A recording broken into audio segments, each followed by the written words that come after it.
Hi guys! It's Saturday today, November 2. Kumusta naman ang lahat? Tatakbo ko ngayon, pero bago ako tumakbo, may may task muna akong gagawin. Ito yung basurahan dito. Tapos, may nakita ko kahapon pa, pero ngayon andito pa rin. May nagtapon itong mga plastic bottle. Ayan.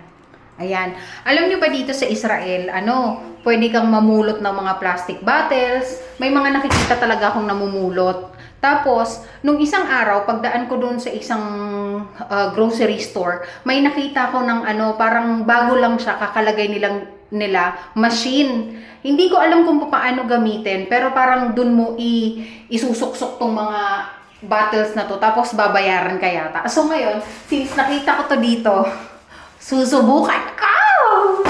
Tara, let's go! So ngayon, tumatakbo na ako.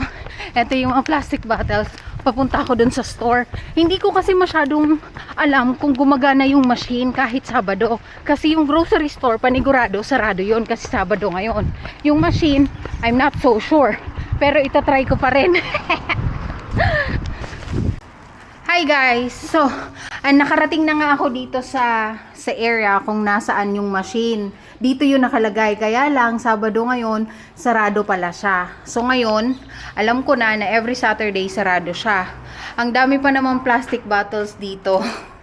So ngayon, hindi ko na siya iuwi dun sa amin kasi tatakbo na ako. Ang gagawin ko na lang is, iiwan ko na lang siya dito. Yan. Tapos, kung sino na lang makakuha niyan bukas, kasi bukas na yan. Ayun. Siguro sa sunod ko na lang itatry kapag bukas na. Ayun lang, shinare ko lang. Bye! Takbo na ako.